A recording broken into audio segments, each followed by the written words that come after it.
happy Friendship Day. Yes. So happy Friendship Day as well to everyone. Good, good, good. Amazing, and welcome to the 10th monthly meeting of the 10 Crore League. And I'm very excited with the topic that we're going to discuss, but before that, there's quite a little bit. So just a quick introduction of myself. I am Bhuvna Sriram. I'm a certified financial planner and a wealth manager. I've been a professional financial service executive, a personal professional in the financial services industry for almost 16, 17 years now, so since 2004. And I have a little company called Plan to Prosper. We work with about 150 amazing clients. And our team is about 5 members. And the 10 Crore League, forget about what I do. The 10 Crore League is this community that we are attempting to build. We started, it was a brainwave during the lockdown. We said, okay, let's get people to started talking about money. There was a lot of conversations in online forums about what to do with the excess money. People had time, right? So they were all thinking about it, learning about it. We did some courses, we did some programs called the Dil Se Expertise, where we had a lot of interesting speakers come. So as we were trying to do different things, it was a brainwave, said, why not do something about a community build, helping people understand the basics of money management, build good habits, and get on that, the belief system that wealth is possible for everyone. So that was how the 10 Crore League came up. We started in November of last year, 2020, and it's been a great run. At least we've been keeping that regularity of a monthly meeting on. And in the 10 Crore League, we believe that if you want your money destiny to change, then you should change. So there are a few principles by which we adhere to, we live by in the 10 Crore League, and I'll share them with you. In the 10 Crore League, if you want to get there to 10 crores, we spend intentionally. So agree to spend intentionally. We in our family, we work as our team. So there's no pushing between team members. We work as a team because we have a common goal of building this kind of wealth, because we want this wealth so that we can be a blessing to our family, to our communities, and we can be that contributor, the giver and not the taker. So in our family, we work as a team. We save like a pessimist, but we invest like an optimist. We think long term.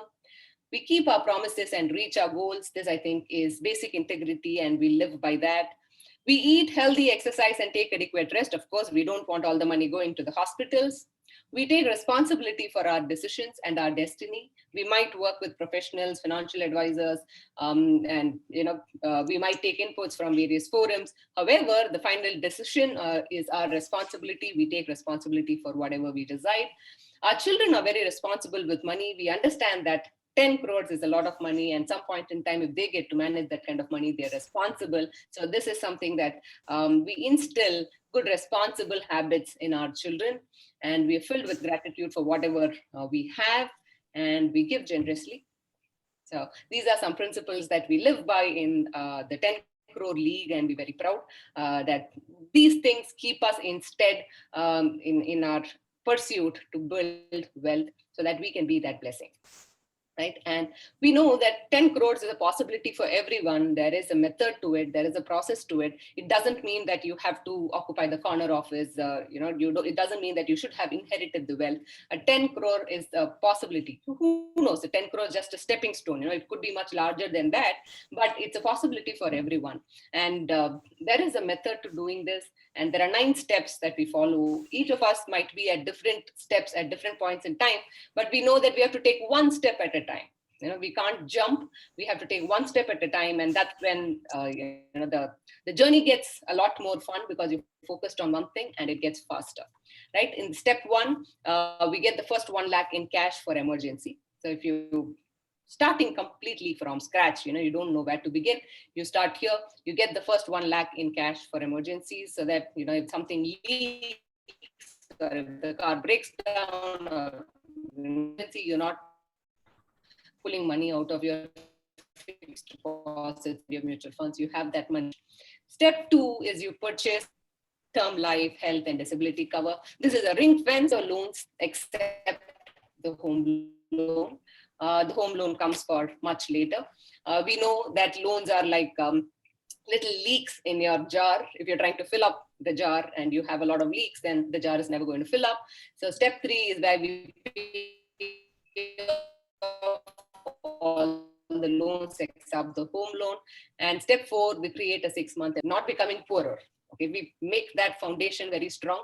We will not fall inside it. And now we have the capability of building, right? Step 5, we start investing for retirement. Step 6, we build, the fund for our children education, for whoever is in that stage of your life. Then first getting that children education. When children are still going to college and school, you can't think of becoming free and doing things that don't necessarily bring you money.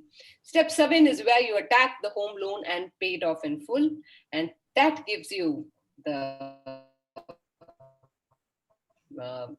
horsepower to start building wealth. So you focus all your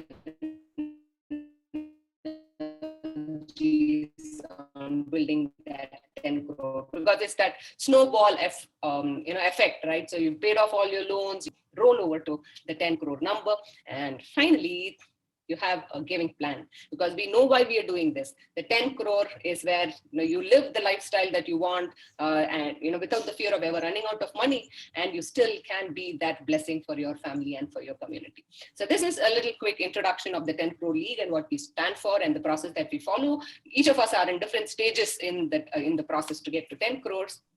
However, whichever step you are in, you can take the next step, right? So we are we can do many things, but right now what we are doing is that we have a WhatsApp group community, which is very, very active. A lot of conversations happen there. People share their questions, their concerns, their stories, and a lot of knowledge sharing happens there. Sometimes knowledge goes a little here and there, but we try and stick to what's important to us on basics of money. So it's a very vibrant WhatsApp group. We ran out of space in one group, so we have another group. So in case you're not part of the WhatsApp group, you're welcome to join. The link to join that group will be in the chat box. We do have a Facebook and LinkedIn, blogs, videos. We do that regularly. It's not very active. We can do better in those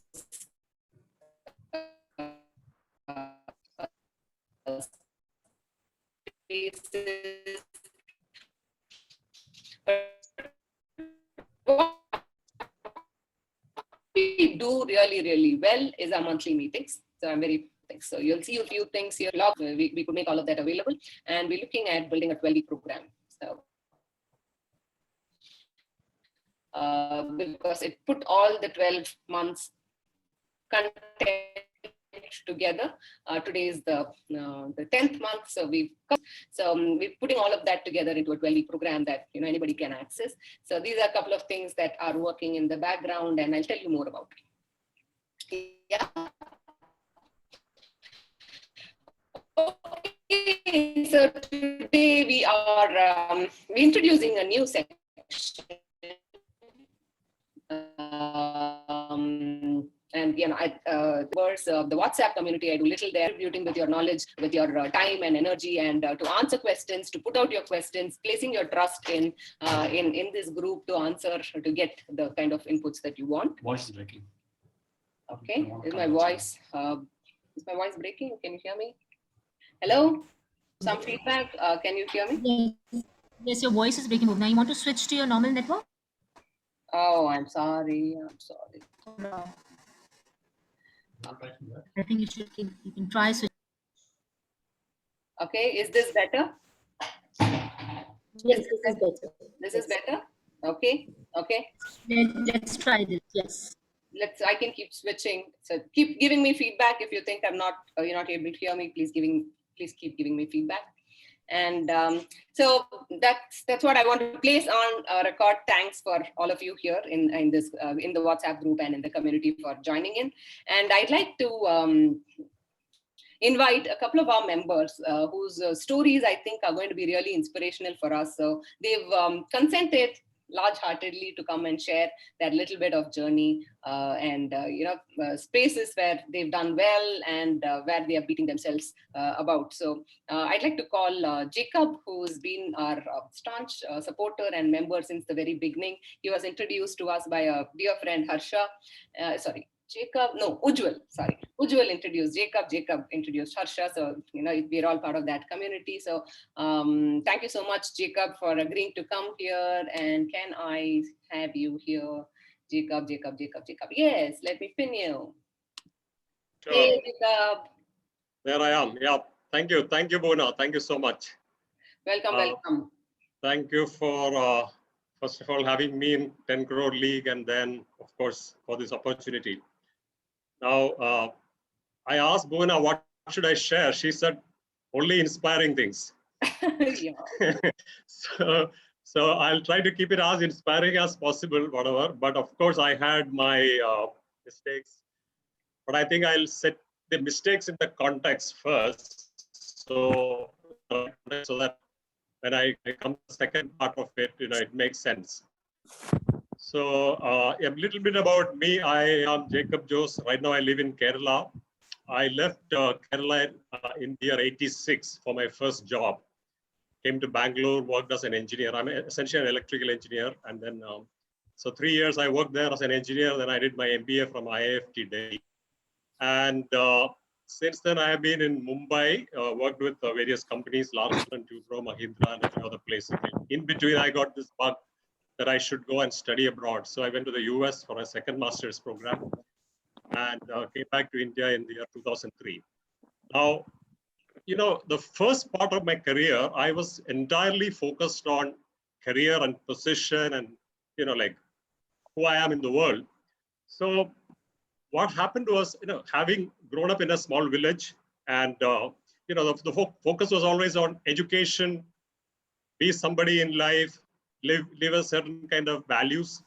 So the whole idea of, building wealth and having a certain investment plan, all of that was completely alien to me. I didn't know anything, really speaking. And even though I went for my MBA program in Delhi and, of course, there you came to know about, okay, finance and investments and all of that, but it was still a very vague theoretical concept. So my first sort of rendezvous with the world of finance and investment happened when I landed in the financial capital of India, Mumbai. That was year 1991. So everybody was, okay, you started hearing names like Harshad Mehta and Ketan Parekh and this company, ACC, and the hostel where I used to stay, everybody was into some company and job. And so that's why I got excited about all these things. However, at that time, we didn't have the kind of information that we have right now. So it was all guesswork and somebody give you some tips. So you invest in a few companies and then after a while that company disappears or it goes under.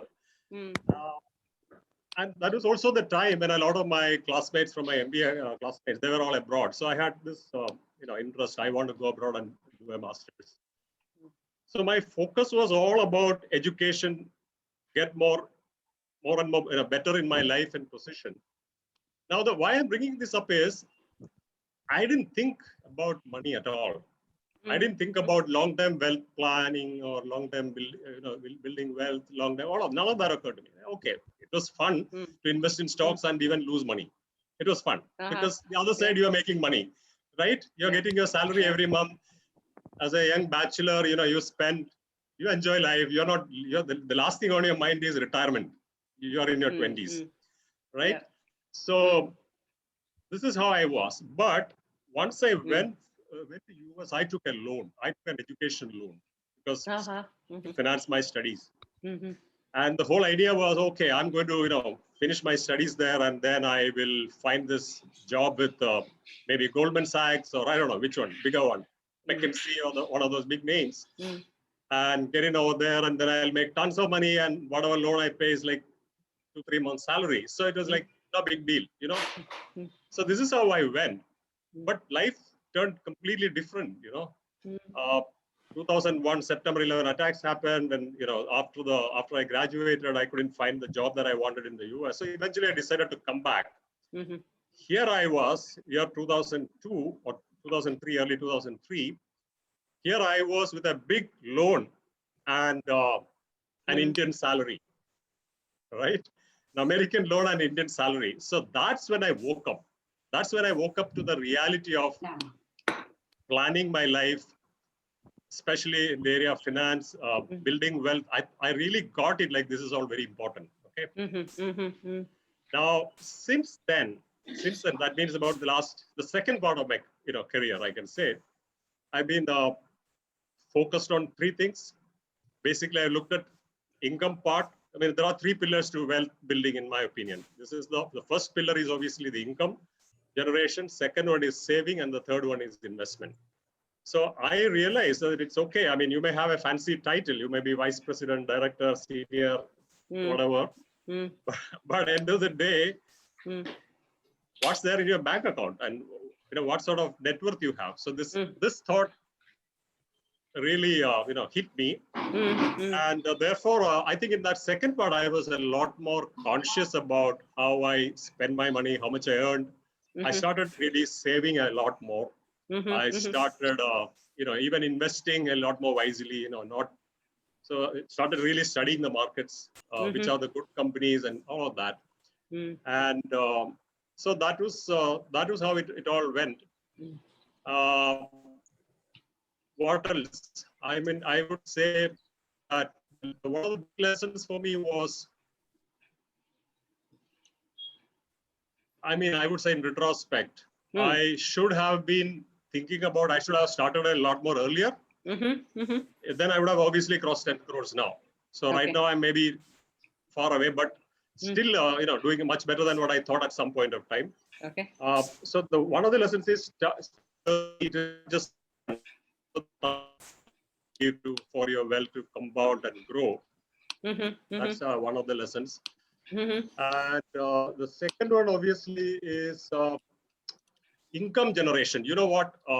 Early on, like in the 90s, when I was in Mumbai, 3 years into my career in Mumbai, I got a chance to work abroad in the Middle East with a very good company. I think it was a Toyota group. And then I said, who will go to Gulf and Middle East, and who will want to work there? I mean, I'm fine in Mumbai, and I was getting almost 3 times salary than what I was getting in Bombay. Okay, Mumbai.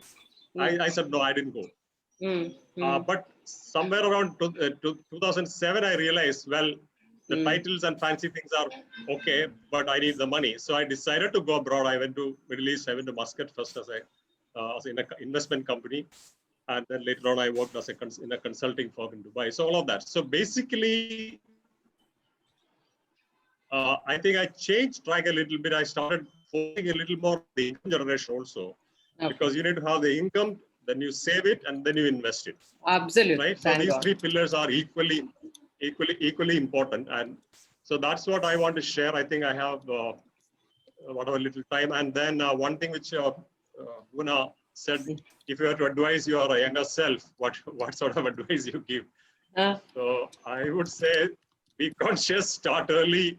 Then you don't have to take too many risks. You can, or you can even take risks actually at that time. I mean, calculated, well-informed risks. So start early. Be conscious about money and wealth building. That's the bottom line. Because otherwise, people are like happy-go-lucky.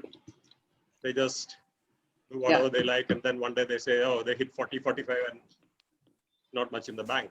Yeah. So that's it. Is that amazing? Good enough, or is there anything else you? No, that's amazing. Thank you. And I think this is very important for most of us who are starting off now, that focus on income generation, because that is your raw material, and start early and invest smartly. So be alert, be aware. So start early. So I think that's really amazing. So Jacob, you've been a staunch supporter. You've been around. So how is the 10 crore league shaping up? And how do you think it can benefit members? So a quick word on that. Yeah, I think the 10 crore league has been an amazing, it's a lot of fun. It's a lot of learning. So I've enjoyed it a lot. I think the sessions have been very good. Yeah, maybe we can improve upon the interaction between the members in some way or the other. I don't know, because right now we are meeting, because there's a lot of expertise available within the group, within the community. So maybe we can share it a lot more, and we support you of each other in a more structured way. Because right now it's all about just you come and meet once a month, and then some messages exchanged. Yes.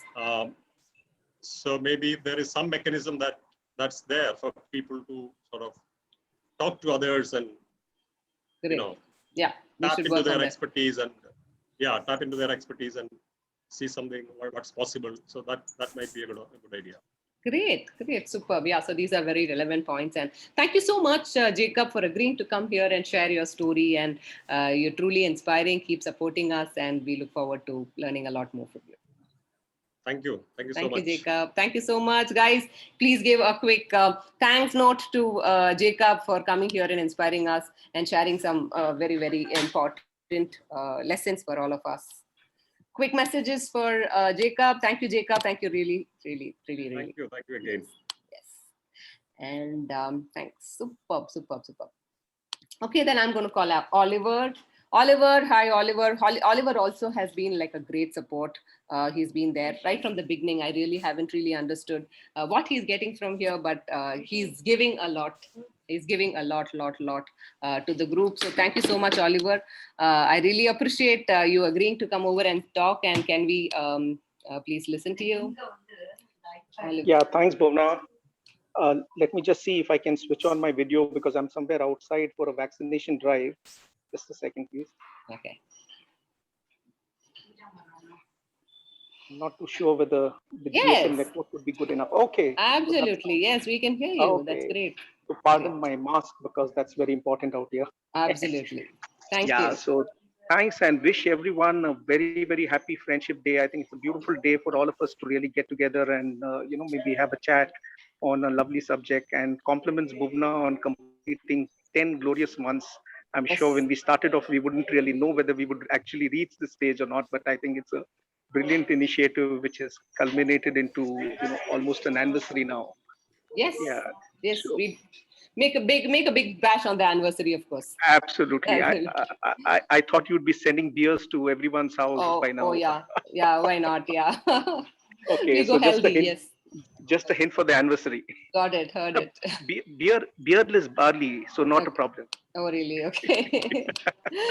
Okay. Yes. So, well, I think Bhuvna did give me some hints in terms of what I need to capture in terms of, my talk out here. But let me share with you that bulk of the times when I have been called to speak at various forums, particularly with postgraduate students and stuff like that, towards the end of the speech, I normally get a hint saying that, boss, this is absolutely not inspiring. We'll not call you back again. Yeah. So, so please pardon me if I've not been that inspiring. But let me share with you. I think it's the reason why I really say it's uninspiring is because nobody in my family or friend circle would have ever thought that I would have really done well in life, because I yet remember that anytime post my 8th standard, I would never have passed a single subject and with great difficulty moved on to the next grade. Yeah. Oh my God. I yet remember that if I would even get upwards of 40, there would be a huge celebration at home. Yeah. Because they would always look at so I was looked more one of the black sheep or the prodigal son who's coming back home. Yeah? Okay. So that's how it was.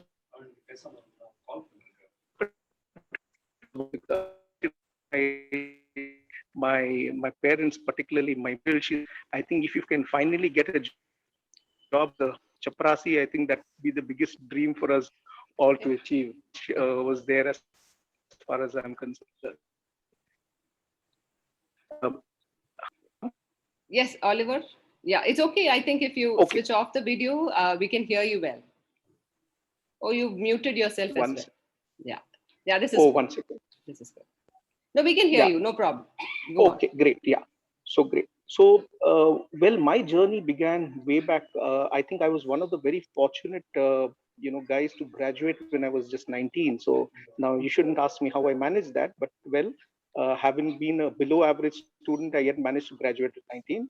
And I sort of, had it very early on, because today people talk about the gig economy and, how you should do something beyond your work life. And I was quite fortunate because I started working when I just finished my HSC, or in the South, it's called PUC, that is after 12th. So I used to do quite a few odd jobs, right from, selling video cassettes to selling garments to selling, anything under the sun to earn that extra buck to, to at least earn my pocket money. So that was how I began quite early. I think I was also very fortunate to be blessed with absolute wonderful parents. So I should really give them their dues because my dad inculcated the habits of saving very early on. So for most members in this group who talk about investing early, I picked up my first stock way back when I was maybe around 18 and a half, 19. And my first trip to the stock exchange, that is Bombay Stock Exchange, was when I was barely maybe 14 or 15. So I used to accompany my dad there on a Saturday because his broker was just next to the stock exchange. And, we used to go and exchange those pink slips and yellow slips and green slips. And on a couple of occasions, I was fortunate to even have the broker take me into the ring and just show me what the madhouse and the exchange was all about. So I think it was a wonderful experience. Having started on quite early and, wondering what to really do as far as my professional and working life is concerned, I landed up, taking up sales. And typically, when you are in a sales role, you start getting exposed to a lot of, good things. So, one thing led to the other, and I was very fortunate that I could consider myself to be far, more than an above average sales guy, which also helped me in terms of earning some wonderful incentives. But the one thing which always kept pushing me was that I needed to create some assets for myself. And that was, I would say, a sort of a fetish which my dad had pushed on to me. And we had set a goal that every 5 years, I need to at least create, one asset, which is either a property in terms of a land or an apartment. And well, when I look back as far as my career is concerned, could see that, the in a period of 25 years, as far as my working career is concerned, I could accumulate, close to around 5 or 6 real estate assets. I think that was something which I really achieved well, apart from trading on a few of them in those stages. And obviously, also at the same time, also ensured that, I kept investing in my stocks, kept building them up.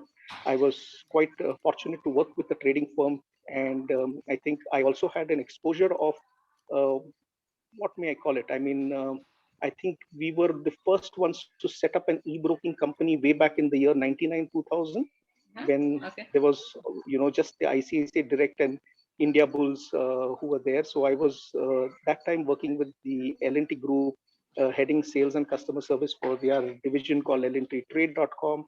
So that gave me a great exposure again to the stock markets and helped me in my journey. I got introduced to things like mutual funds again quite early. That was my stint when I was in ICICI, and I used to be a part of the cricket team for the group there. And fortunately, our captain used to be Ajay Srinivasan, who's the CEO currently with Aditya Birla right now. Okay. And he once again inculcated that habit of ensuring that each of us start picking up our investing in SIPs at a very early stage. So I think that was what really got me well. Okay. Well, all throughout, I had this dream that, by the time I'm in my early 40s, I need to actually get financially free. At least that's the term, or which is used now, but at least start off something on my own. And I think I was fortunate enough to achieve all that by paying off all my home loans, whatever was there. By the time I was 38. So by the time I was 38, I was completely debt free, and I had a corpus which was good enough to take care of not just me, but the entire family. Yeah, so I think that was a great goal and a milestone to achieve when you're, somewhere in your late 30s, and also being the single earning member in the family, and also taking some part of, taking care of the parents as far as some part is concerned. Yeah. So I think that was a great milestone as far as I'm concerned. It gave me that with that in the next 4 or 5 years that I could choose the assignments which I wanted to take. So when I finally left active corporate life at the age of around 42 and a half, 43, I could then start choosing the consulting assignments which I wanted to actually get in. So, I started consulting for real estate companies, started consulting for some fintech companies, and, helping them build up their distribution, helping them build up their sales strategies. And that helped me a lot. So, well, Amazing. that's been my journey so far. I think well, I think maybe if I were to give you a gist, yes, I did work with some lovely brands in my corporate career in the 25 years which I spent with the various corporates. I worked with brands like ICICI, L&T, ABN AMRO, and the last big stint was with ING for nearly around 13 years. So that was the last big one. Yeah. And yeah, so Great. well, now the question is that I'm yet in my 40s and I'm wondering what do I do with my retired life. So that's how I managed to join the 10 crore league to figure out Good. what are the other people who are aspiring for 10 crores willing to look at. Okay. Good. Absolutely. Great. Yes. So Now, that's lots a of things to totally really look at, but what I managed, welcome problem. Absolutely. absolutely most welcome problem. What do I do with all my money? Yeah. What do I do with all my time is Yeah. a great problem to have. We can trade places. Yes. Oliver. Yeah. Always welcome. You need Good. to come to Bangalore. Sure. Sure. Yeah. So what I slowly started getting into is something where a lot of my friends, relatives started showing their portfolio because they knew that I had a lot of free time, so they started sharing their portfolio, saying that this is how my portfolio looks at. We don't really get great support from the RM of the bank, and then I started sort of rejiggling their portfolio to help them with certain financial planning tidbits and here and there, and then slowly one thing led to the other, and they said that why don't you manage it for us? I mean, even if there's a fee, we are okay in paying it, because we know at least for sure that you're not going to be suggesting us products which are actually going to not really be good to us, because we know that you don't need the money for your survival, so that's not what your ambition is. So, and I think in the last 1.5 2 years, though it was not my complete focus area, I've suddenly reached a stage where I've acquired close to around some 140, 150 clients, and now this has become like almost a full-time assignment. And I really didn't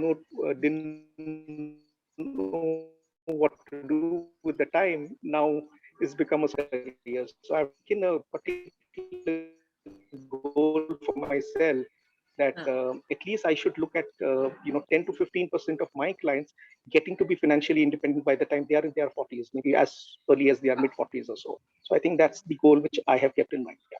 How amazing is this? How amazing is this? Thank you so much, Oliver, from being that person who struggles to get your pass 8th standard and 9th standard to becoming financially free in your early 40s. I think that's an amazing journey. I just took down 3 great learnings. You said your parents inculcated good money habits. So that's a great lesson for most of us parents here. Please talk to your children about money. And you started early. Your father introduced you to stock trading, and you started as early as 18, 19 years. So that's a great head start, right? It's an amazing head start. What can 5 years, 10 years Absolutely. do to somebody in their wealth building journey, right? And having that goal, Absolutely. keeping that focus on that goal. I want to be financially free before I am 38, 40. Despite whatever challenges I might have, I have to take care of my parents, my own family, whatever loans, but still that focused activity or action towards getting to financially free place. And what a power it is, right, to be financially free, to be able to spend the time the way you want. That is that's mind-blowing and inspiring, and I'm sure this is going to inspire a lot of our members to pursue this and go on the right way. So thank you so much, Jacob, and I really appreciate all that you do for the group and the way you generously share knowledge. So I hope you can continue sharing all your wisdom with us. There's so much for us to learn. Jacob and Oliver, you guys are torchbearers and such an inspiration to all of us. Thank you so much for coming and joining us today and sharing Thanks your learning Bhuvna. story. Thanks Bhuvna Amazing. Thanks Bhuvna for having us. Yeah. Superb. So guys, did you enjoy the member speaks section? So how did this go for you? So this is, yes, Harsh, Oliver is always very inspiring, says Harsh. So those of you who are active in the group, or you at least watching the group, know that Jacob and Oliver have been around and they've been such a great help. And thank you so much. And I can't stress this enough. And we hope to hear from more of our members in the days to come. Right. So thank you. Oh my God, what am I sharing? Sorry. I'm really sorry. I just shared something that I was not supposed to share. So just give me a minute, and thank you once again, both of you, Jacob and our own Oliver Secura. Thank you so much, guys. People who are there who not yet connected with us, join us on the WhatsApp group. You know more, you can get more of this wisdom. Join us on Telegram. It's not so active on Telegram because I don't know why people don't go there, but please join us there as well. Like our Facebook page and connect with us on LinkedIn to know what all we are up to. So thank you. And our guests are waiting. I don't want to push you push this any further, but just to quickly tell you, the last 10 months, this has been our journey. We've learned about budgeting, risk, staying out of debt. We did a visioning and workshop with Zenobia. We did investing frameworks, equity investing with Amit Trivedi. We did an asset allocation game with Kanak. We did a session on tax and family matters, and we did a money belief session with Mernosh, and we did understanding derivatives with Harish Menon. So this has been our journey so far. We've covered like the 9 steps one by one in detail, and we'll put this all in our 12-week program very shortly with the help of Harsha. So that's some work that's happening in the background. And today we are at session number 10, and to the session, the ninth step in our process. So what does a great giving plan look like? And we've got some really amazing lawyers and speakers introduced to me by a dear friend Shailesh Gadre and Nitin Jain and Archana Balasubramanian. I think they are here. Archana and Nitin, they are partners at Agama Law Associates in Bombay. And a quick introduction: Nitin has been in corporate law. He's been a corporate lawyer. He's been a legal counsel with Tata Chemicals, with Mahindra and Mahindra Logistics.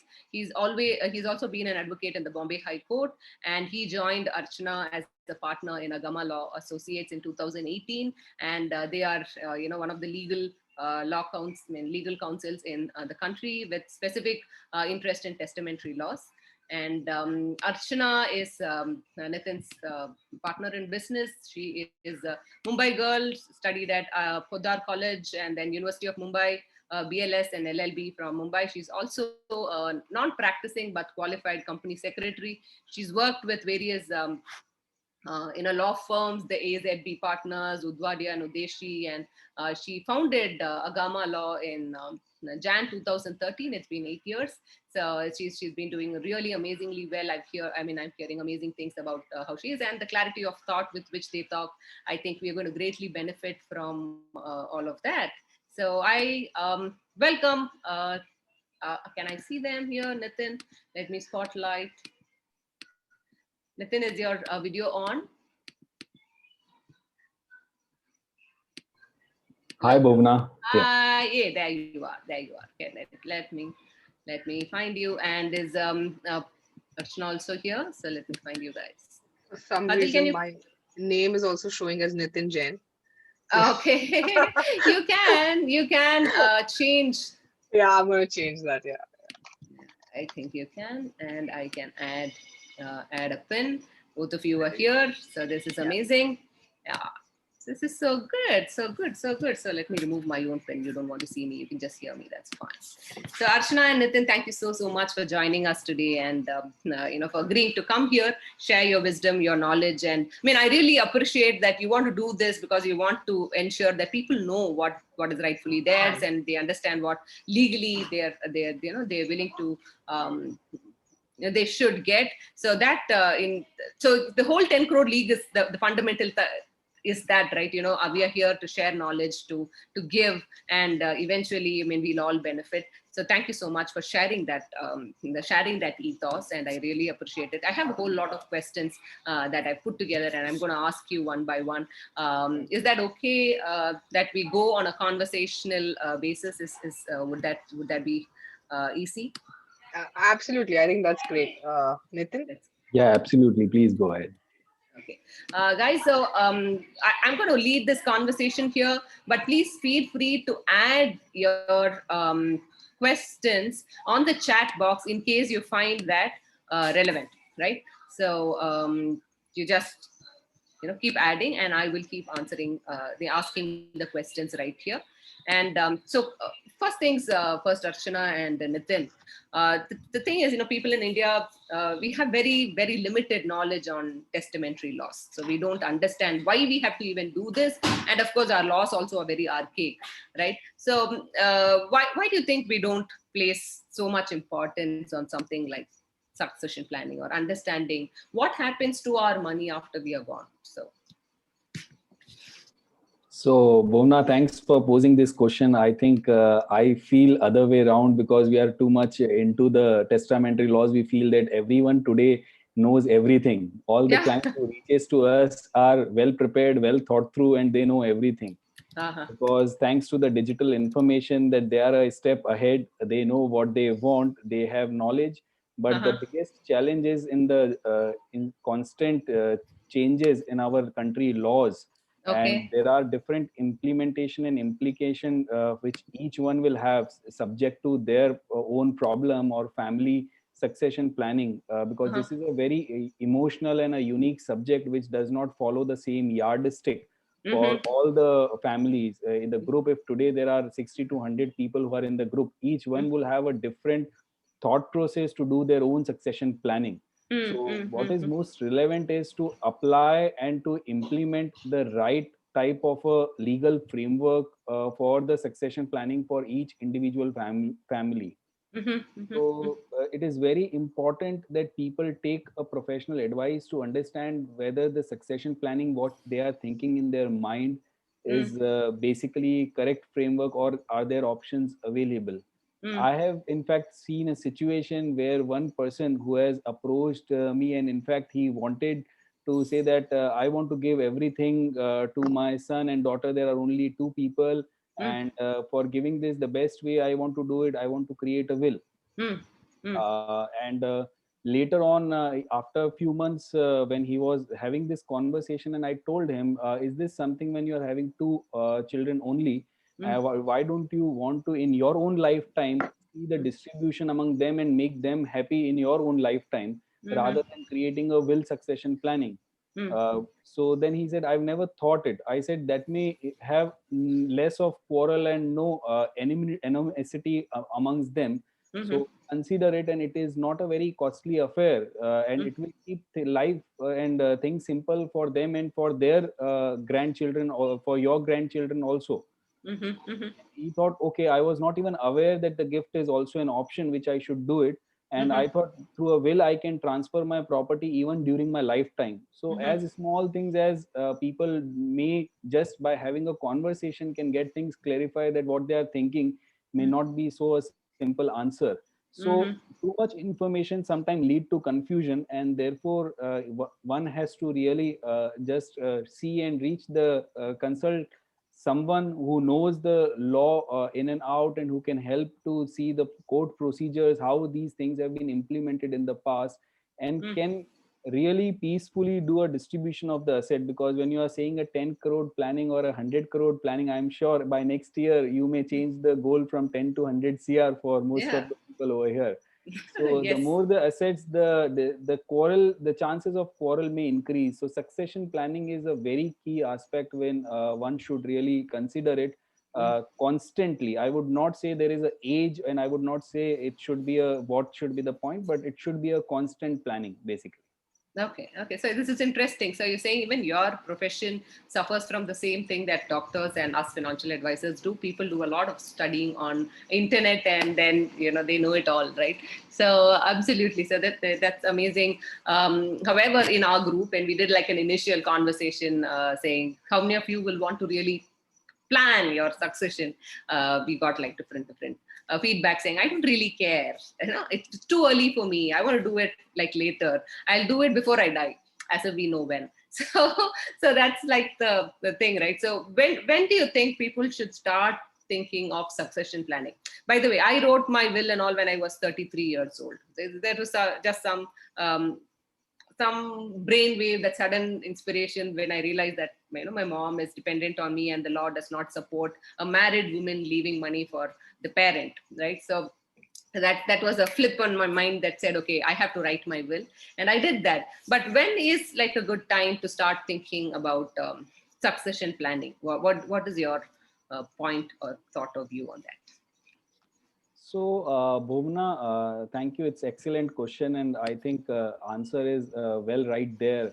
That it's not connected to will versus your succession planning. That is the biggest myth people have. That I will, when I'm on my deathbed, I will write a will and I'll give everything to whomsoever I want to.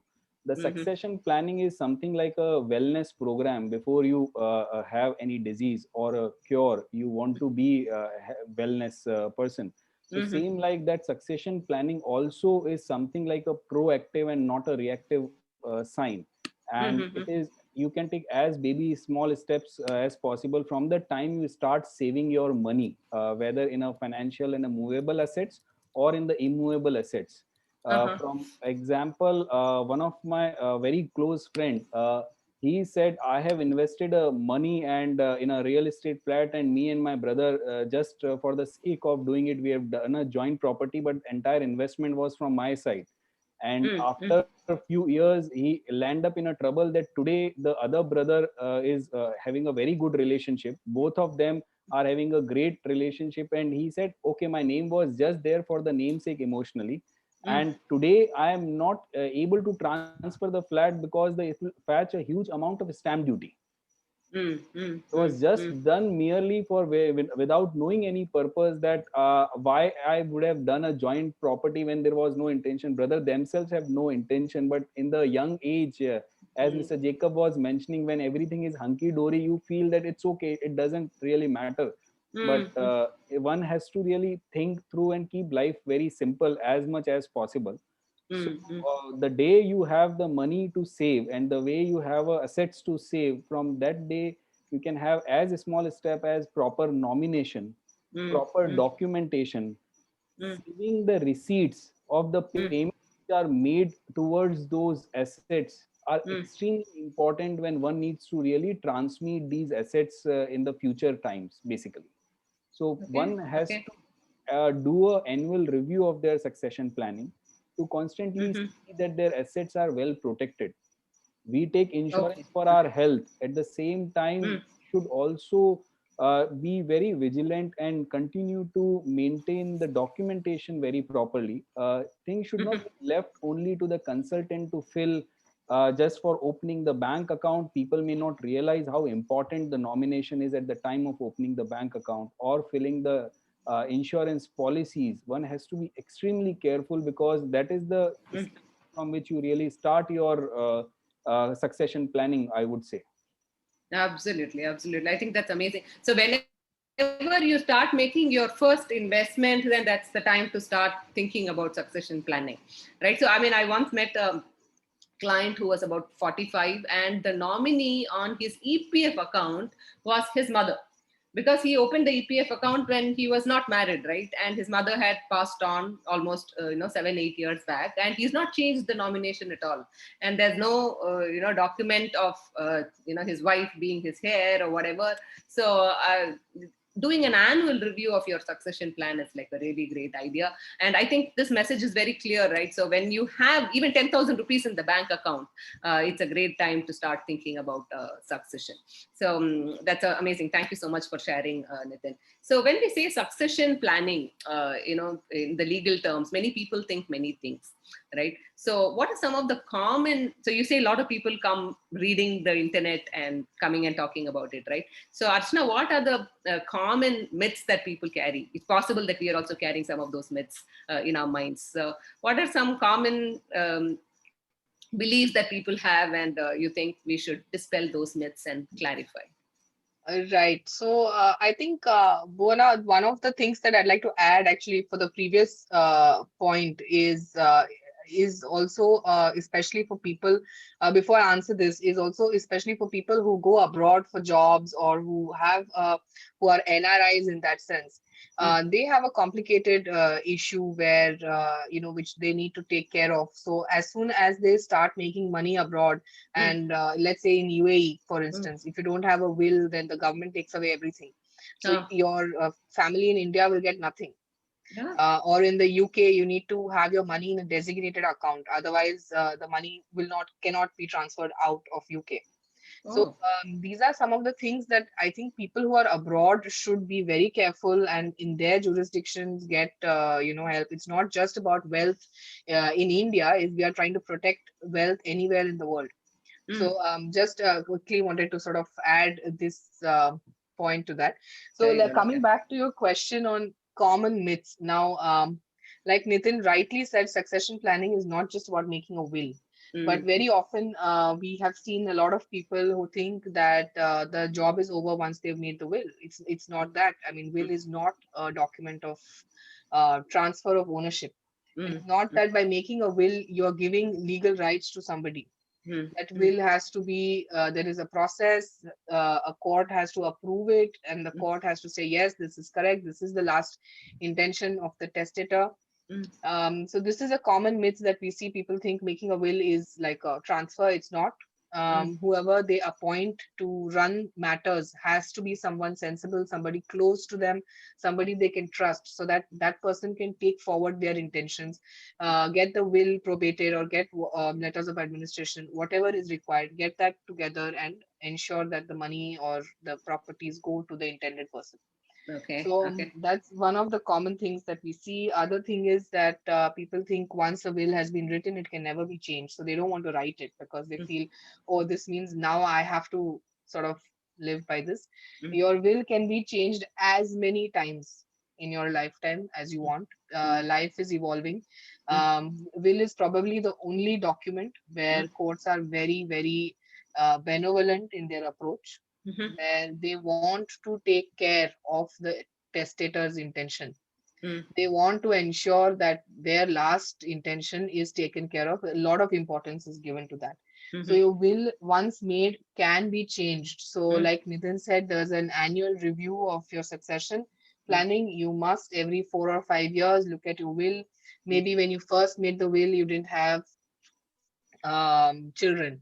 Maybe when you first made your will, you had a brother living, but 5 years down the line, your brother is not there. So now you feel necessary to take care of your brother's wife or brother's children. I mean, giving you an example, or parents, for instance, you willed a particular flat to a parent who's pre-deceased in that sense.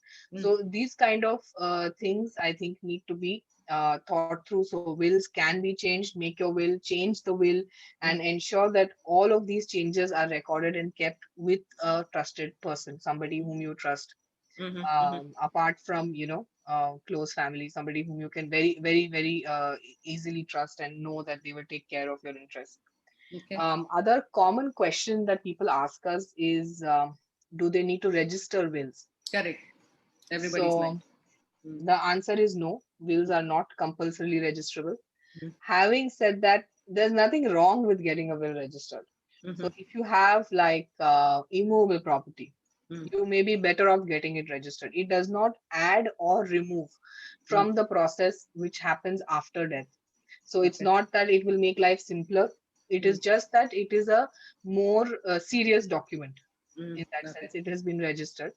Having said that, even if you don't register it, you write it down on a piece of paper. You don't need to have a printed, stamped, notarized document. Just a document on a piece of paper with your signatures, with one witness or one or two witnesses is sufficient to make the will. So a will is valid irrespective of how it doesn't have to be a very formal document. So one question here, Archana, is if we register a will, so you're saying movable property is easily transferable if registered. But if, let's say, last minute I change my mind and I want to make a change in my will, and I don't manage to register the changed will, then how will that be dealt with? Will the registered will take precedence over my latest will? How does that work? So it is always the last will that takes precedence. Like I said, since it's not compulsorily registrable, it will be looked at by the courts to see as to what were the circumstances in which that was made, that change was made. And I'll give you an example of something. There are some things in the law which are very unique. Like for instance, for Hindus, they cannot give away property to charity if it is within 1 year of their demise. if the will has been written within 1 year of their demise. So it's basically, yeah, so things like this. So it's very important at that time to obtain legal advice to see what is it that the codicil is trying to change. So before you make a codicil, a change to the will, you must approach a lawyer and make sure that, you know, if required, it can be registered. Also, the interesting thing about wills is that it is not something that can only be registered during the lifetime of the testator. There are circumstances where we've seen that it can be registered afterwards as well. So these are things you will need to. I mean, we can go into it in a lot of depth, but I think long and short of it is best to get legal advice before you make any change to a registered will. Nitin, you want to add something? Yeah, Sorry. so Bhumna, answer just to also add what Archana said, completely agree with her. And any last will or modification will prevail over anything, whether it is registered or not registered. So it does not really supersede that registration document will prevail over the non-registered. The last amendment and the last codicil, whether registered, not registered, will prevail. Acha, okay. So you're saying that with finality. Okay, so register the document if you're moving immovable properties, and don't worry about making last minute changes. So absolutely, because the document itself is not is optional for registration, not mandatory for registration. Okay.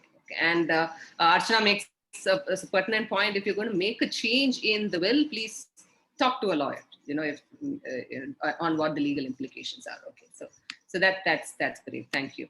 So this is what we're talking about here is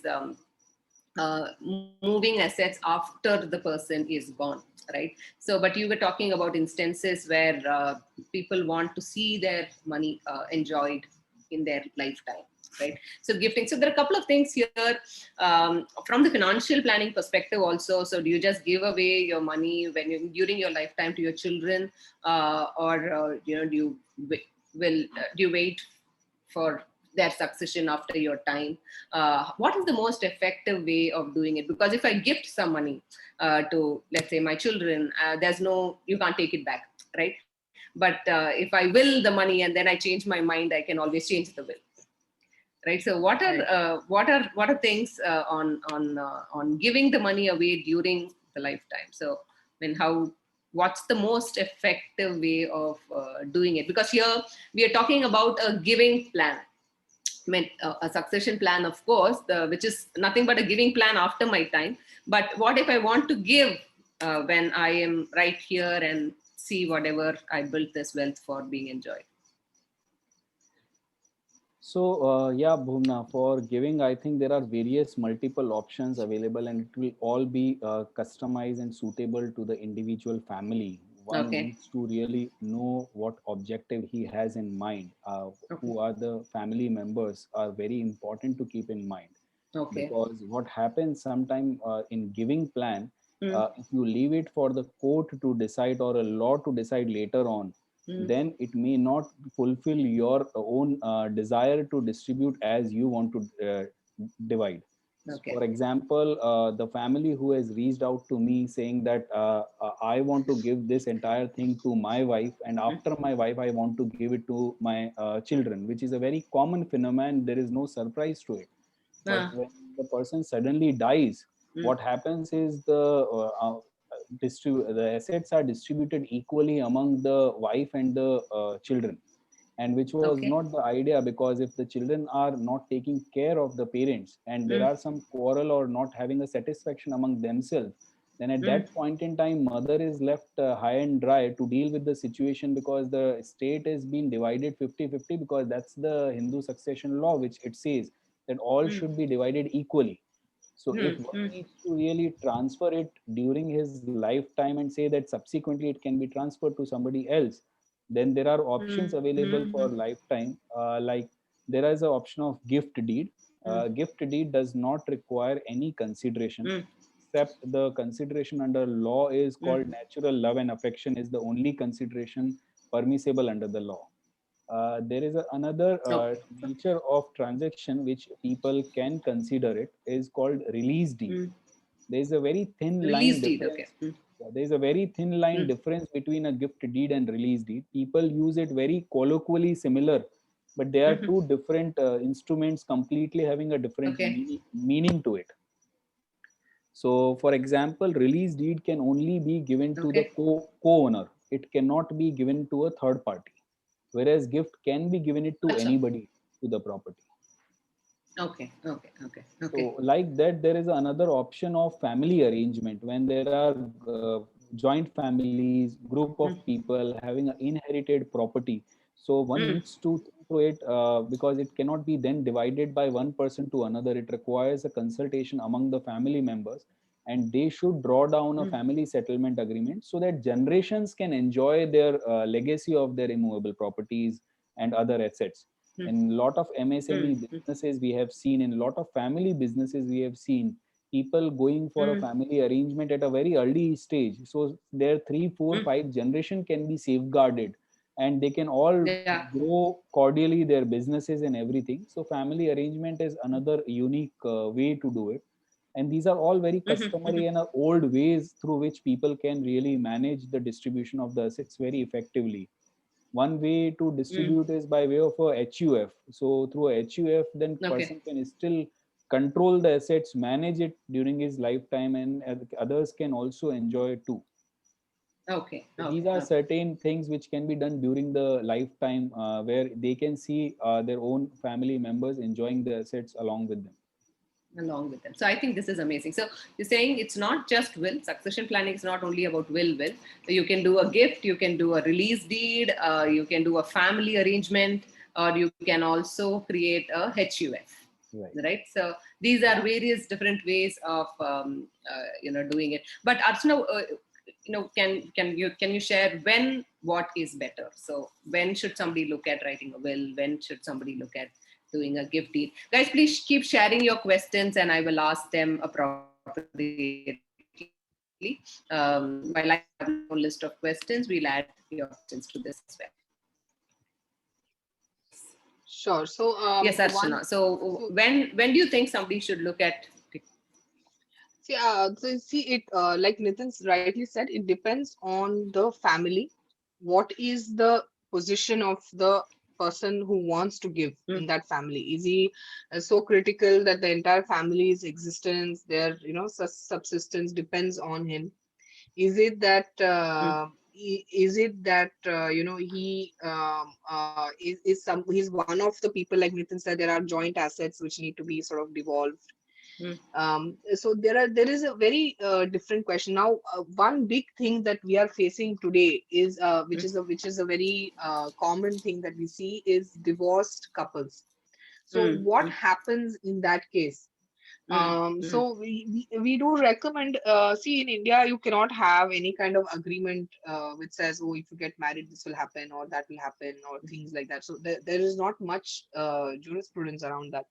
But definitely married couples at the time of their divorce or something will need to look at their individual assets, will need to see how they want it to devolve. They need to make a will. So one of the things that so to answer your question, the point at which you need to make a will is the point at which something very important in your life is happening.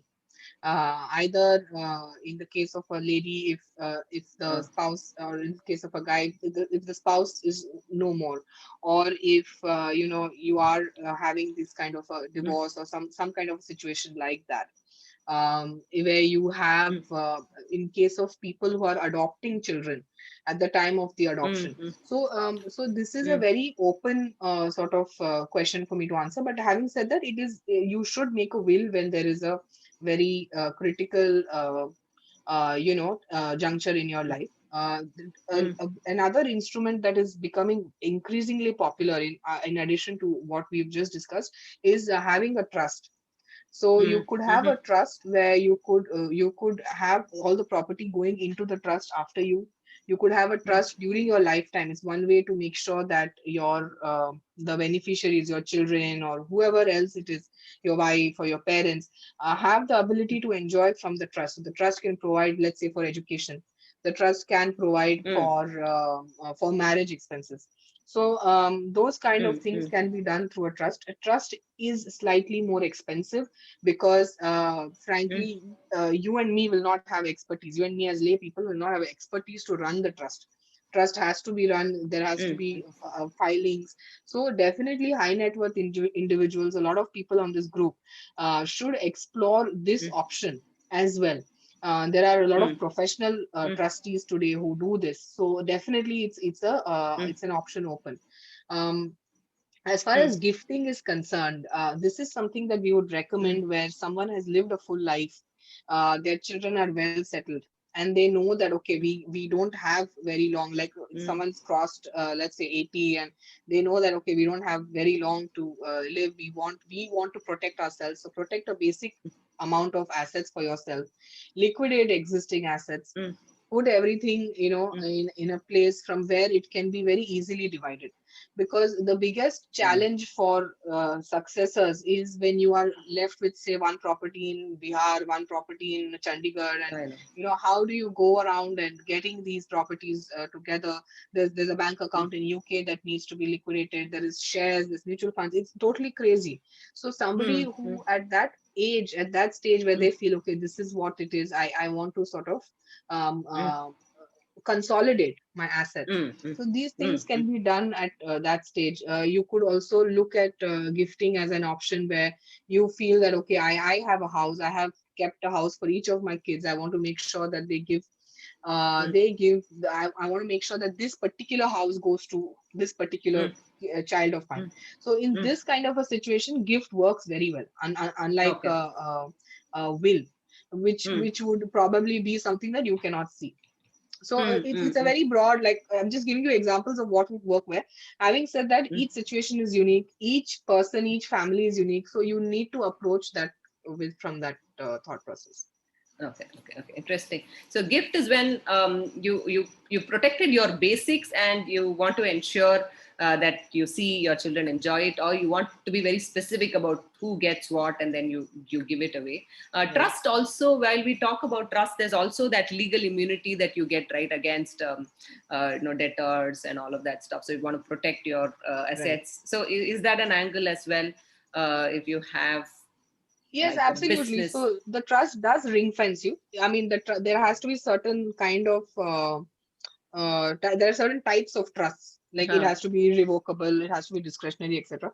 So in those cases, it will ring fence your assets from say an insolvency or from some other kind of mishap which will dilute your assets. A common example that we see is India is full of partnerships. Everybody is doing business in partnerships. They are not incorporating companies. So when something goes wrong with the partnership, every single asset of that partner can be sort of called in by the creditors. So in that situation, kind of a trust really helps sort of ring fence your assets. Okay. So if you're in a business where you think your personal assets are exposed, then protect your family by creating a family trust. Yeah. Okay. Absolutely. Great. Great. So there is a couple of questions that have come on the trusts. So one is saying, for disabled children, is that something that's very common, where you have a child who needs like long-term support or something? Trust is that used? Have you seen that? Why not? Yeah, why not? Absolutely. Okay, because that's something that's that people are talking about, because after my time, if I think the child needs help, and the child will not be capable of handling the assets themselves, and then you form the trust. Okay, good. Okay, so Ketan is asking, I want my entire property to go to my wife, and after her time, it has to go to my children. Can I make such an arrangement without a will? Without a will, I don't know how that can happen. You can transfer a life interest. There's something called a life interest. This is slightly technical, where you can transfer a life interest for the life of a person, after which the entire property has to go. So Ketan can't transfer to the children of his children, but he can transfer to his children so long as they are existing on the day on which he is doing the transfer. So, and it has to be an absolute transfer. So these are this is slightly complicated in the sense that, if you want to do it, then you will definitely need someone to look at everything and advise you from a legal perspective. Okay. But what he can do is ensure that he writes a will that all the money goes to his wife. for her life, For and her after life. that it will go to the children. So what happens in that case is he protects it from alienation. So his wife cannot ever alienate the property. Oh, okay. It So has to that go to the children. it has to go to the children, is it? So the wife does not get absolute power over the property she Correct, inherits, is it? Correct. Okay. So is this called the life interest thing that you were talking Yes. about? Yes, Okay. this is called a life interest. So it's not a will. It It's is a not- will, but it's a will with a life interest. Yeah. Oh, acha. Okay. It's a will with a life interest. Okay. Okay, good. So Ketan has raised his hand. Do you think we take questions right now, or should we come back to it a little later? Sure. However, I'm happy. Okay, Ketan, is your question, if your question is related to what we are discussing right now, please unmute yourself and talk. If it's something else, put it on chat. Kajal, you want to unmute? Yeah, Ketan, go it is on. very relevant. Ah. See, it is the situation is that if I Mm. want to transfer my property after my death, and if it is through will, then it has to go process of probate. Now, I don't want to go with the process of probate. That is the reason I am looking that my property should go without the will after my death. So gifting something today, after my death, it will go to my wife, and after her death, it goes to my children. But then I did not have to go through the process of probate, because probate itself is a very, very lengthy process, expensive, time consuming. My children may not support her at that time to go for the probate. This is the reason I'm asking this question. Can I do this? And this is not with me. I mean, I'm a secretary in the building, and every person in this building is looking for this solution. Okay. Okay. So, Ketan, to answer your query. Hi, Nitin. Hello. So basically, the answer is really lies is no, because some things may not have a very hunky-dory or a shortcuts. Yes, if there is a will, there has to be a probate. But the right mechanism can certainly help to expedite the probate. One needs to keep the will as simple as possible, so probate is not then a complicated task. And if probate is not done, then only way to do is by way of a gift deed, or by way of another life interest by way of a release deed to be transferred. But otherwise, there is no, I do not really say any other solution to transfer by way of any other instrument, legal instrument, permissible instrument. Because people do nomination, and nomination is a very big myth that it transfers the property. It creates a lot more confusion, and societies have been very vigilant. And nowadays, they do not transfer the share just for the sake of it. The moment there is a will or there is any other document, the society asks for probate, no matter what the situation is. So therefore, one needs to go for a will to do such kind of a transfer, Ketan. So Yeah, go but through the Nitin, as I said, my wife may not be physically or intellectually fit to handle the probate at that age, when she is around 60, 70 plus. And then she is entirely dependent on the children to do that. And it's a very, very difficult situation at that time. There are executors which can be appointed, and in the past, many people have done it, and it has been a very successful concept to make a proper executor to the will, so which avoids a lot of issues or complications which can be avoided by appointing an executor at an early stage. Can I appoint an advocate as an executor?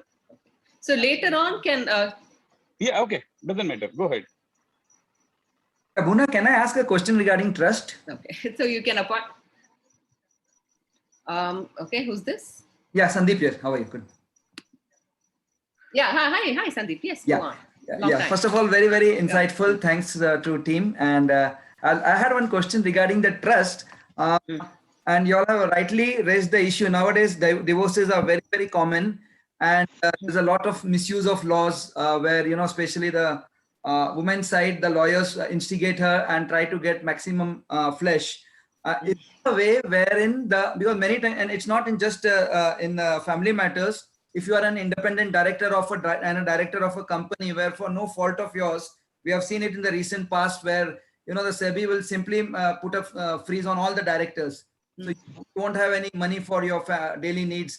So is there a way one can form a trust which will insulate that that funds wherein till the time the litigation is going on, at least the people have especially the men have funds for their survival and for other needs. Because I have even read in the elite families like the Birlas and Ambanis and all, you have a daughter-in-law coming from a different place and things don't move on, they'll just have a very, very big share in the family property. You have seen that in Amazon case. Like, so is there a way to protect the family well? This is a very, very valid question in today's time, where you have umpteen litigations going on, and it's all matter of it's all the question of money basically. So at the time of making the trust, whoever is making it for you, you need to make sure that the trust is a discretionary trust and it's irrevocable. In which case, then the property then vests in the beneficiary, the trustees, for the purpose of the beneficiaries. If the settlor can revoke the trust, or it is not discretionary, then it can be treated as part of his own assets. So it really depends on the wording of the trust deed. And I'm sure whoever will help you prepare the trust and get it registered Right. will be able to help with this. How many people are required to create that trust? For a private trust, you don't need more than 2 trustees. Okay, so in cases of litigations of this sort, then it can protect the man especially, right? Yeah, absolutely. Even the judge won't have the power to dictate about the trust, right? So there is no law in India which says that as far as there is no conduit through fraud or some other situation, you should be able to insulate your assets through the trust. Yes. Immaterial, whether you are a victim or you have been the cause for whatever, but that funds are just like recently we heard about for a lady. There's a woman's plan. I think Muna had discussed this in the plan before, where women, let's say, the husband dies, and then let's say he's taking a house loan or whatever. Still, the family gets the funds. No kind of court or no kind of bank can have hold on that funds, which is the point. Basically, it's an insurance policy. It saves the woman and the family from the funds which otherwise would have gone to the banks and other the waterfall mechanism, whatever. Similarly, the courts won't have the upper hand over the will, over the trust, right? That's what the funds are. That's what I said. It depends on the wordings in the trust. It also depends on the circumstances in which you are before the court. Okay, thanks. Good, great. I think we'll take questions. I have a question. Can I ask? Jacob, is it okay if we take the questions in just a little while? There are a few points that we just want to discuss. Maybe your question will get answered as we finish this conversation. Sure. And if it's still not answered, then we'll take the question. Is that okay? Sure. I want to ask a question. Ujjwal, if your question doesn't get answered in the next 10-15 minutes, then yeah, is that okay? Yeah, great, super. Okay, great. I think that's interesting, the whole trust thing, and it's given Sandeep and his background of being an independent director. So he's the specific issues that he's highlighting is making a lot of sense. So Archana, a couple of very, very basic questions. Let's assume somebody now has realized. So, I mean, my realization on wanting to do a succession plan was this. So women who don't know about this, in the Hindu Succession Act, for a married Hindu woman does not allow, the first level heirs are not your parents. Right. Correct. So it's only your husband and your children. And after that, the husband's dependents take precedence over your own parents. So unless you brought some money as Sridan or something like that, you have nothing to give your parents. Correct. But your parents can be dependent on you. Right. So that was my trigger to say, oh my God, my mom is dependent on me. And so I got to have a will in place. Right. So I mean, assuming that people understand or they've understood these basic things of why a will is needed, and they should start doing this right at the time of they even having any assets. So like somebody was very rightly saying, a will is not for your estate, or a succession plan is not for you or for your money. Correct. The succession plan is for your family. Right. So if you have that in your mind that you want to do it for your family, then you do it. But what are some basics that we should remember, how to go about, where do we start, what are some basics that we should cover when we think of having a succession plan together? Sure. So obviously the first thing that needs to be done is you need to get sort of a snapshot of all your assets, because largely that's what sort of determines the nature of the planning. Where there's immovable property, get someone to verify that your paperwork is in place, that you're not missing anything, because ultimately your property has to be saleable. And you should not have a missing title document, or you should not have a missing NOC or something like that in your records, which makes your property less saleable. Okay. So do the checks on each of your properties, and then sit down to decide what you want to do with it. Like make a chart and sort of discuss it with somebody who can then just draft it in legal terms.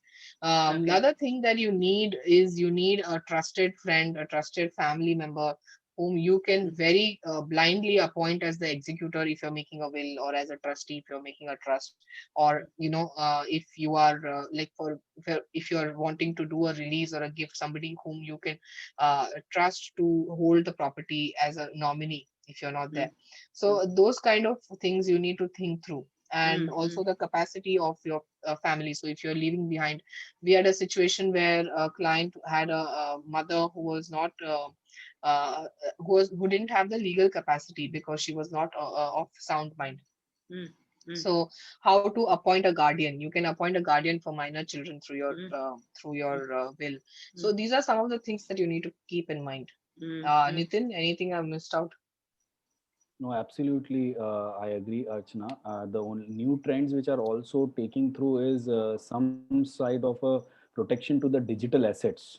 And also the common parallels which we have seen, lot of people having confusion about joint will versus a mutual will. Both are two different things. So people do approach us very often whether to go for a joint will or a mutual will. The difference between the two is both will have the same legal effect, but as I said before the conversation begin was keep the life and things simpler. So if it is the mutual will made it at the same time but separate wills, one can still make a modification as and when he needs, because as we are progressing constantly we are seeing the properties are in the joint name, so people feel that the joint will make more sense, but joint will has its own challenges when they have been put to probate. So generally people should consider, unless there are exceptional circumstances, go for a mutual will, which are two separate wills but made at the same time for the same interest of the properties. So what really is the difference? Joint will, mutual will? Sorry, Kevin.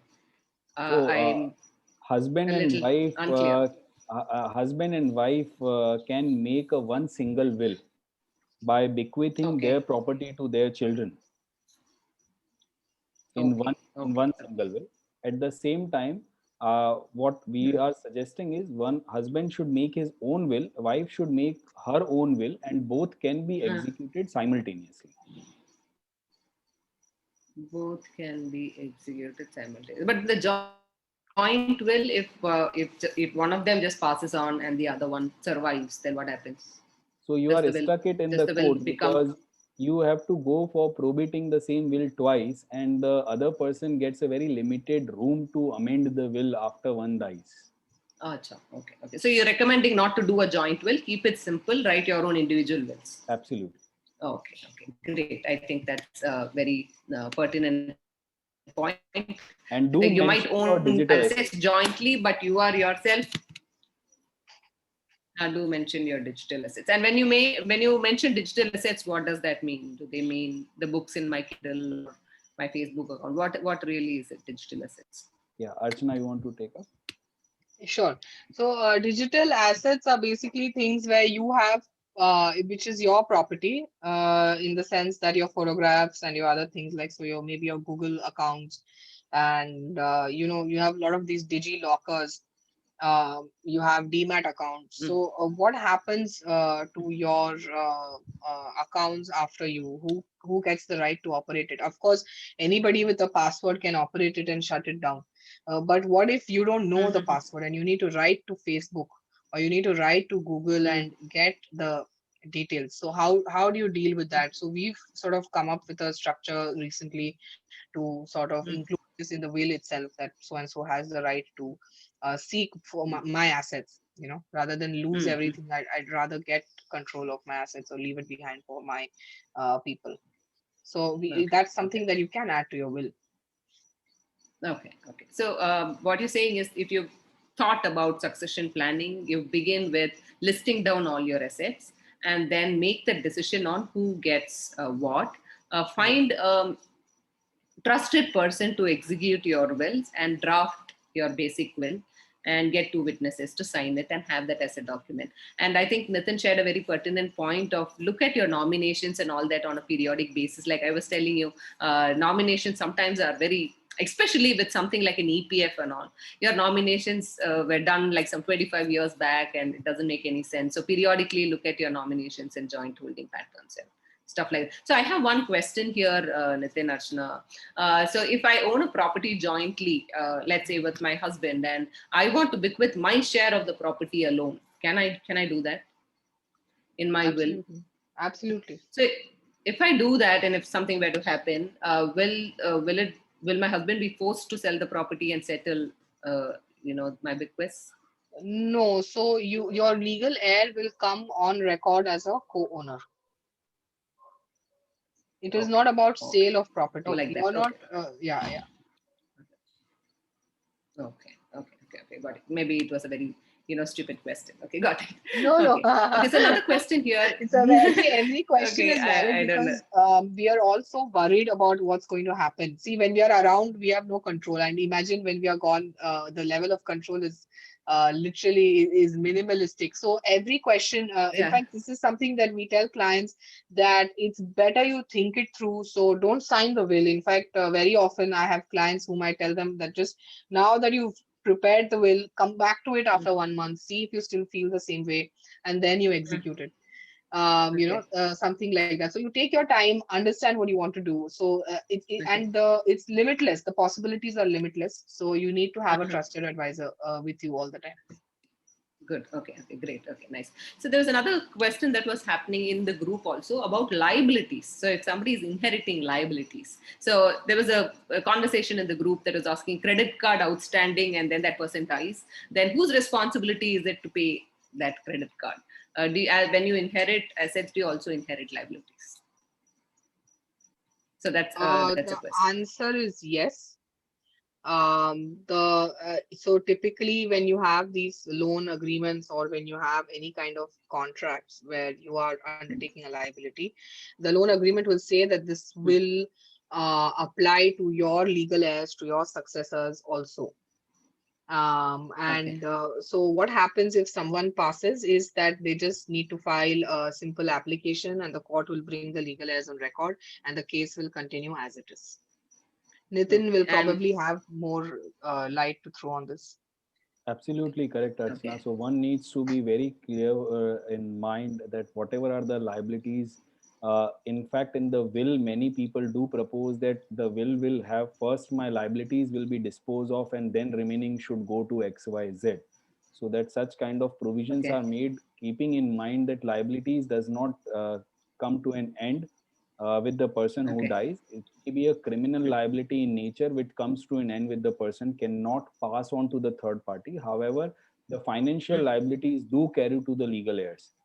And one of the common example which people have faced in this COVID times and the distress asset times and challenges, as a friend, I would have signed a home loan agreement as a guarantor, or for any loan vehicle, I would have signed an agreement as a guarantor, just because my friend called me and the verification was done. And I very casually said that I work in XYZ company and these are my details. We have seen cases where employees' salaries are directly being deposited in the court because the original person has defaulted and the guarantor's assets are being called into question by the court, and the salaries are being directly paid by the companies to the court account because he is the guarantor to the assets. And company have right to go against the borrower as well as the guarantor parallelly, and it is not about after going to the one he will go to the another.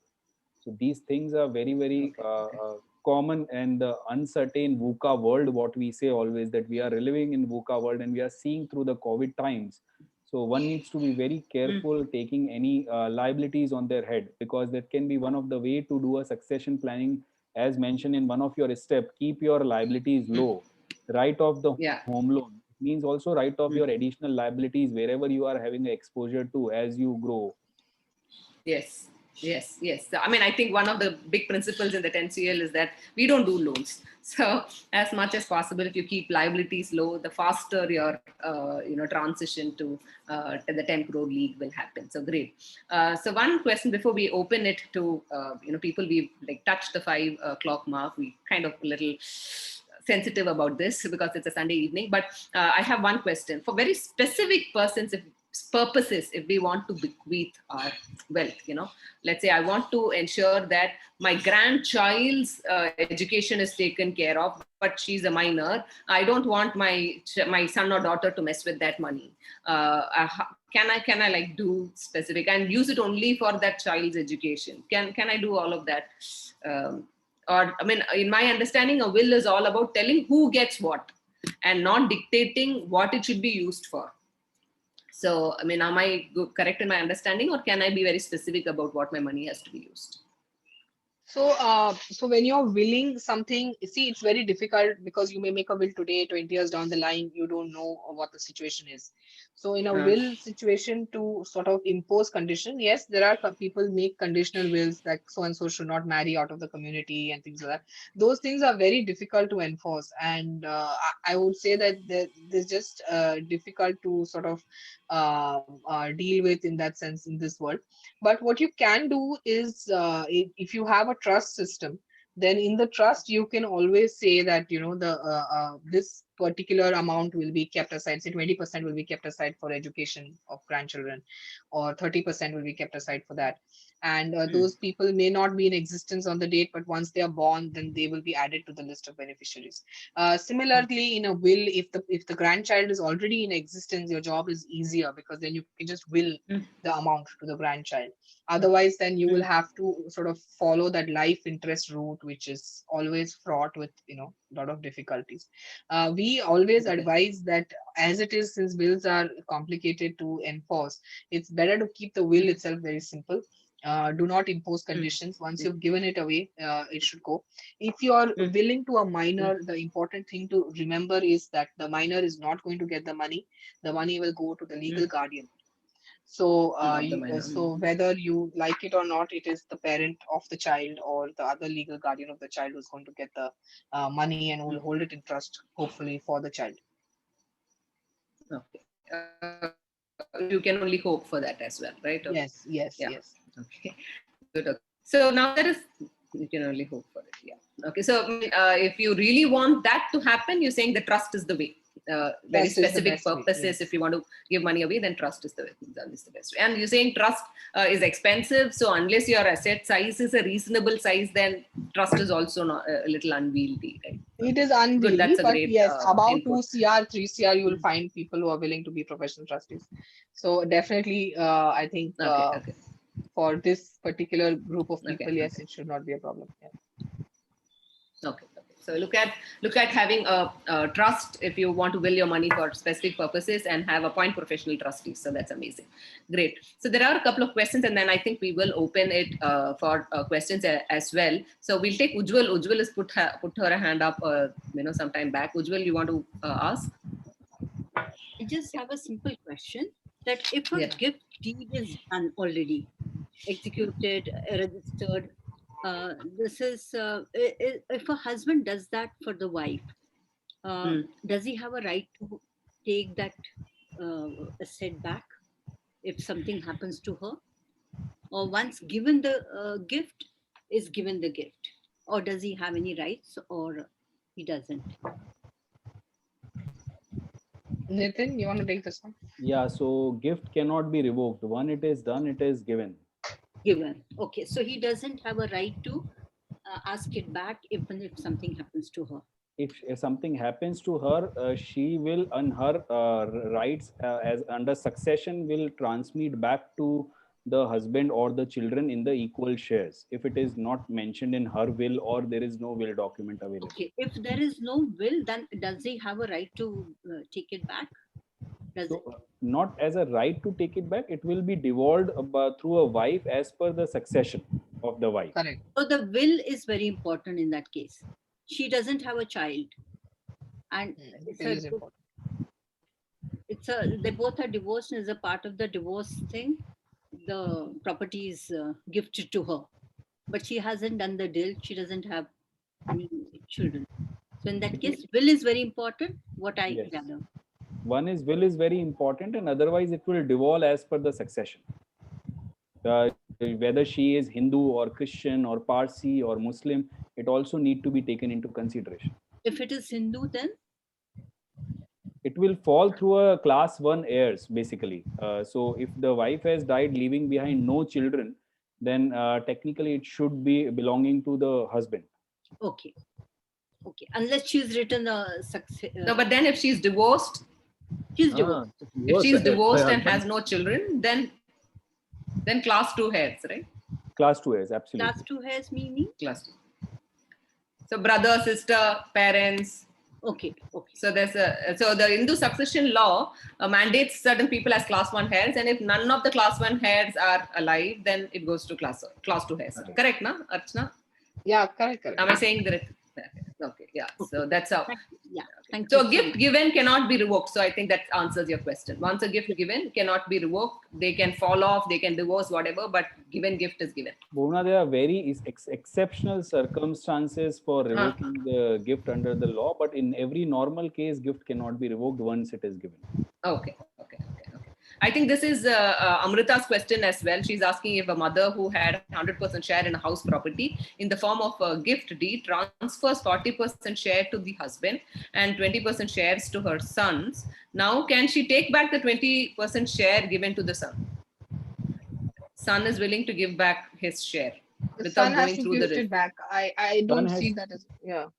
Right. The son has to gift it back. So go That's through the correct. gift process. Yeah. So gift does not attract any registration and all that, right? It does. It does.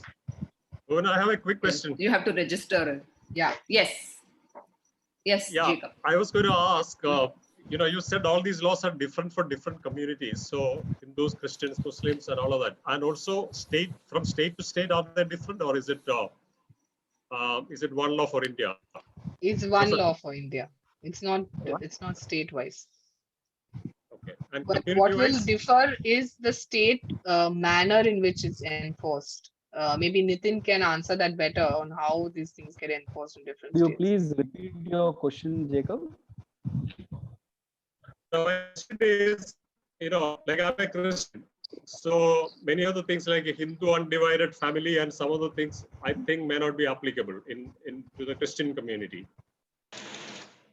And second is like, because I live in Kerala, but my assets are, somewhere in Mumbai, somewhere else and all of that. Like digital assets, for example, demat accounts and stuff like that. So how does it work? That is my question. Is it different in different places, or like in Kerala and Maharashtra will have different set of laws and community wise also, because Christian laws are different from Hindu laws. So, Jacob, absolutely right. Certain chapters and parts of the Indian Succession Act applies only to Christian, Parsis, and other communities, and certain parts do not apply to them. So, yes, there are certain special classifications regarding the community-wise rights and succession. As far as your multiple properties and digital assets are concerned, any of the state will have a jurisdiction wherever the immovable property or the movable property is situated at. So for example, you are living in Bombay, you have an asset in Bombay, and you have an asset in Kerala, and you have an asset in North India. If you have any of these, all three states will get a jurisdiction. In any one of the jurisdiction, you can go and select and apply for a common probate to get a right on these properties. Most often people select the jurisdiction where there are less court fees or less stamp duty. For example, in Calcutta, the stamp duty is almost 5% of the property, whereas in Chennai, the court fees is around 25,000. In Bombay, Maharashtra, the court fees is capped at around 75,000. So no matter you have 5 properties or 10 properties in different jurisdiction, the court fees in Bombay will be capped at 75,000. So any state where you have a one immovable property will get a jurisdiction to cover the other states also. How about digital assets like mutual funds and all of that? Are they covered in this? Absolutely. They're all movable assets, right? So you bequeath them and the state, I don't think comes in. They are movable. So, Yes. but they are registered in Mumbai, for example. But I live in Kerala. So Doesn't matter. Doesn't matter. Doesn't matter. You can obtain a will at probate at Kerala too. Good, great. Super. I think so. We have to quickly wrap up. I'm just going to allow Himanshu to ask one question. Guys, we're getting a lot of free legal advice here. They are professionals, okay? So, so very specific questions. I would recommend that you reach out to Nitin and Archana, get their professional advice, and reach out to them. That'll be amazing. If you can share your contact details, I think that'll be useful. But Himanshu, because you put your hand up, we'll quickly take your question. Okay, thanks, Bhuvna. I hope you can hear me, right? Yes, I can. Yes. Yeah. So I'll just ask my question quickly. My question relates to I have one residential property which is in my name. I'm the first owner, and my father is a joint owner. Okay. So will that, and I have my brother who has another property in which he is the first owner, and my mother is the second joint owner. Okay. So will this create some legal complications? In case in future, if we want and my parents are not there and we want to sell, and if either of the brother claims something in that, even if I have paid the money for my first property where I am the owner, and my brother has paid full money in the second property where he is the first owner, and how to tackle it apart from making a will, because we cannot go and tell our parents that please make a will for that, right? You can't tell your parents to make a will. Yeah, big problem. Yeah. It doesn't sound good, right? You never know, Himanshu. When you talk to them, they will be the first one happier to do a more amicable, I would say, a mediator role than anybody else in this world. Yeah. Anyways, but what are the complications would there be, and what are the solutions? So Himanshu, just to answer your first query, first is yes, when they are joint ownership in both the houses, in case of any untoward incident, all the legal heirs of your parents, your brother's wife and their children, all will get shares into these properties basically. And it will be a cross selling, because as you said, your father is a joint owner with you. So in case of any untoward incident with the father, the other brother will get a right into your property legally under the Hindu Succession Act. And secondly, in your brother's property where mother is the also owner, in case of any untoward incident to mother, the father and you will also get a right under the Hindu Succession Act. So if there is no gift deed or a release deed, please do not depend upon nomination, because nomination will not transfer the ownership of the flat, and still you will be abide by the succession. But even if you have not made any HUF, still the other person will have the rights? Yes, because he's a joint owner to the property. Unless your sale deed, which I'm pretty sure seeing this tons of cases, your sale deed does mention that it is self-acquired by me and he's just a joint owner of the property, and 100% of the ownership belongs to me. There are many times chartered accountants do advise their clients to do a bifurcation of the ownership, either 60-40, 70-30, 90-10, so that when there is a transfer comes in, then these questions are much more clearer and you will not have a problem to bequeath your properties. So the only solution to this is to make a will, or is there any other way? We can make some agreement or something kind of. Yeah, so will is not about only the solution. There are a couple of things regarding family arrangement, gift deed and release deed, is because it is a joint ownership. They are the co-owner. Then release deed is also one of the options. So one can look at the documents and can advise you that which is the most effective, less stamp duty, less registration charges to go for it, so that you can keep the title clean today. Okay. Thanks a lot. Great. Thanks a lot. Amazing. So, I think that's been very, very insightful, useful. I learned a lot of new things on the release deed and using gifts and trusts as most effective giving plans. I think, guys, did you all quickly, why don't you put it on the chat box, your biggest takeaway from today's session from Nitin and Archana? Was this useful for you? Was there anything new that you learned? And give us some kind of a feedback. And while I am, while I talk to Archana and Nitin. So you guys, do you see a lot of people who you think, had they had a better succession plan, we could have saved a lot of heartburns or efforts. So have there been any such cases? Ketan, can you please put your question on the chat box? We would like to close the session. So I'm sorry. Yeah. Yes, Nitin, Archana, I was asking this particular question. Do you see, oh my God, I wish they had a better plan. They come to you with a dispute. And yeah, so we've seen a very similar situation to what Himanshu just raised. Huh. Where the unfortunate part was one of the brothers passed due to COVID, and it was just impossible for them to secure the brother that was still there, for them to secure their premise, the property, and that is the property they were living in. So it was a very, very difficult situation for them. We've also seen a situation where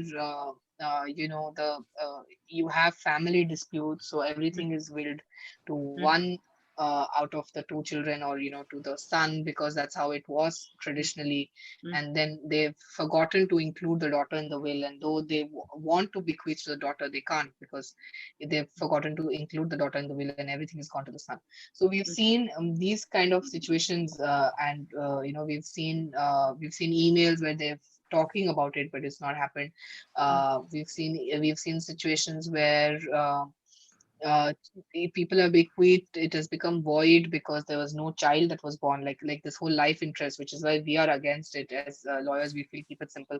So life interest has been given, and the person to whom the life interest was given forgot to enforce the probate or to get the will probated.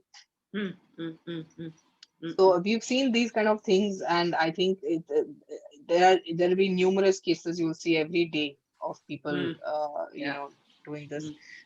Society transfers, especially joint ownerships, these are common issues that we've seen. So interesting. So guys, we don't want our family, we want to be that blessing, right? In the 10CL, we don't want our families to think, oh my God, look at what mess they've left for us to clean up. So that's something that we definitely don't want. So please start thinking of succession planning. If you have any asset, even if you have, let's say, ₹1,00,000 in the bank, think of what should happen to it and make like a logical plan. And Archana and Nitin are experts with testamentary laws, and I've shared their Nitin, can you share your email ID, phone number if you'd like on the group? So in case people want to share, or I've shared, you can just reach out to Agama Law. I'm sharing the website, and you can reach out to Agama, Archana at Agama Law, and I think that's going to be Nitin at Agama Law. So guys, please feel free to reach out to Archana and to Nitin. They come across as very professional, very knowledgeable, and extremely generous with their contributions. So thank you very much, Archana. It was extremely useful, extremely such a pleasure having you in today's show, and thank you very much, all of you. We've had about 60 odd people attend this session, and that's the value and that's the knowledge that we've shared. So thank you very much, guys, for coming, and wish you all an amazing August. Enjoy the monsoons. Cheer for India. Let's hope we have more medals, and vaccinate yourself. And love you all. So look forward to seeing you all again next month with something that's interesting. Thank you so much, everyone. Happy Friendship Day. Really enjoyed. Thank you once again. So much. Thanks. Thank you, Jacob. Thanks, everyone. Pleasure is all ours. Thank you. Yes, thanks. Bye-bye. Bye. Thank you, Bhuvna. Thanks, Ujjwal.